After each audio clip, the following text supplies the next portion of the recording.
केला बेचने वाली चुड़ैल। एक बार की बात है, जादूपुर नाम के एक गांव में करतब दिखाती एक औरत एक रेड्डी के लिए गांव में आती है।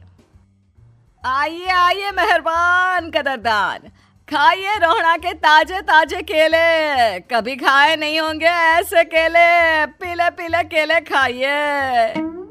ये कहकर रोहड़ा हाथों में 4 केले लिए उन्हें सर्कल में जोर जोर से हवा में उछालती हुई करतब दिखाती है, जिसे देखकर आसपास के सारे बच्चे अपने अपने मम्मी पापा से उस औरत के पास जाने की जिद करने लग जाते हैं। पापा, ऐसा तो सर्कस में बॉल से होता है ना, ये आंटी तो केले से कर रही है। चलिए ना पापा, देखते हैं। रोहड़ा एक पतली सी तार पर चलती हुई केलों से करतब दिखाती है। आते जाते सभी लोग बाहर रुककर उसके करतब देखते हैं और वाह वाही करते नहीं थकते। जैसे ही एक आदमी पास आकर उसे पैसे देने लग जाता है, तब वो कहती है, अरे नहीं नहीं साहब, मैं करतब तो बच्चों के मन को बहलाने के लिए करती हूँ। धंधा तो मेरा केले का है। पीछे देखो मेरी रिड्डी, जो भी मेरे केले खाएगा मेरी तरह चुस्त दुरुस्त और तंदुरुस्त हो जाएगा। पता चलता है क्या कि मेरी उम्र 55 की है। अरे पर ऐसे ठंड के मौसम में कोई केला क्यों खाएगा? ये ऐसे वैसे केले नहीं है साहब, ये शरीर में गर्मी देते हैं। ठंड को दूर भगाए जो भी रोहिणा के केले खाए। पापा, अगर मुझे केले नहीं मिले तो मैं घर नहीं जाऊंगी। तभी उसके पापा कहते हैं कि बेटा, केले ठंड में कभी गर्मी नहीं देते। ये सब कहने की बातें हैं, सामान बेचने का तरीका है इनका। पर पिंकी नहीं मानती। मैं केले खाऊंगी।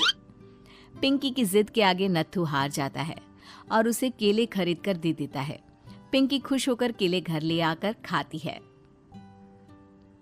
अब मैं भी करतब करूंगी, कितना मजा आएगा। जादुई केले। पिंकी पहला केला खत्म भी नहीं करती कि वो बेहोश हो जाती है।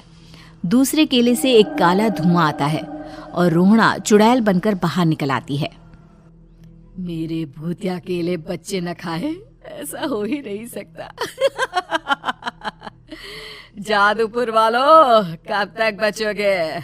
आ गई हूं मैं रोहड़ा, जिसका कोई नहीं कर सकता सामना। रोहड़ा पिंकी को गोद में उठाकर काले धुएं में कहीं गायब हो जाती है। शाम के वक्त नत्थू घर लौटता है और पिंकी को घर में ना पाकर उसकी माँ से कहता है, माँ पिंकी कहाँ है? अरे बेटा, उसे तो तू सुबह करतब दिखाने ले गया था ना, फिर कहाँ वापस आए तुम दोनों? मुझे लगा तू उसे अपने साथ मंडी ले गया होगा। हे भगवान, मेरी बच्ची कहाँ गई? मैं उसे घर ही तो छोड़कर गया था माँ। नत्थू गांव के घर कोने में अपनी बेटी को ढूंढता है, पर उसे वो कहीं नहीं मिलती। परेशान होकर आके रो रो कर नत्थू हिम्मत हार कर घर लौट आता है।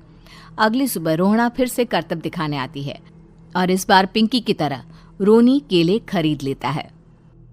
50 रुपए दिए थे पापा ने, सारे पैसों की मैंने केले खरीद लिए हैं। अब मैं भी आंटी की तरह ही करतबबाज बन जाऊंगा। यही सोचते हुए रोनी केले खाता है और पहला अकेला केला आधा खत्म भी नहीं करता कि चुड़ैल उसके सामने आ जाती है। मेरे साथ चलने का समय आ गया है रोनी।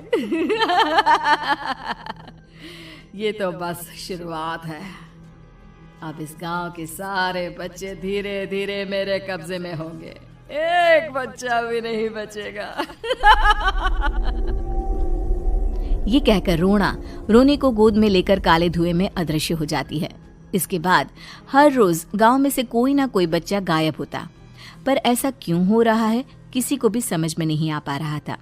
रोज की तरह अपनी बेटी पिंकी की तलाश में नत्थू गांव के एक तालाब के पास बैठा रो रहा था। कहाँ गई मेरी पिंकी? शकुंतला के जाने के बाद एक वही तो मेरा सहारा थी। अरे उसकी आत्मा कोस रही होगी मुझे कि मैं अपनी बच्ची को संभाल भी नहीं पाया।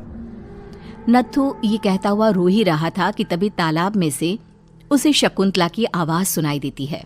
कहाँ थी तुम शकुंतला?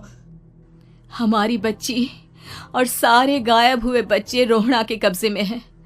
वो बच्चों को जो केले देती है उससे बच्चे बेहोश हो जाते हैं और उसके कब्जे में आ जाते हैं और वो उन्हें ले जाकर काली दुनिया में ले जाती है। पर वो ऐसा क्यों कर रही है?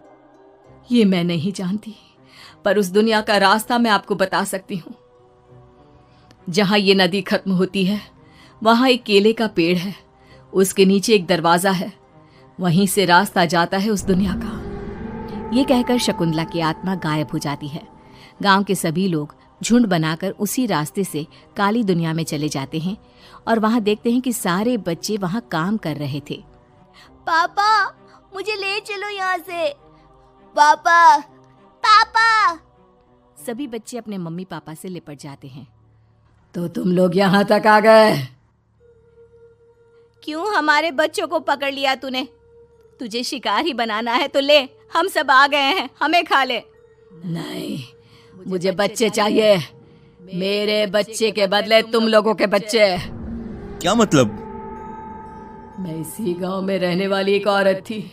केले की चोरी के इल्जाम में मेरे बेटे को गांव वालों ने इतना मारा कि वो मर गया। उसी दिन मैंने ठान लिया कि गांव वालों का भी वही हाल करूंगी। कुछ दिन बाद बेटे के चले जाने के दुख में मैं भी मर गई और मेरी भटकती आत्मा एक चुड़ैल बन गई। और फिर मैंने बदला लिया तुम सबके बच्चे छीनकर। बर्दाश्त नहीं कर पाए ना, सोचो मुझ पर क्या बीती होगी। हमें माफ कर दो रोना, पता नहीं ये किसकी गलती थी पर हम सभी माफी मांगते हैं। हमारी खुशियां लौटा दो, तुम भी तो एक माँ हो।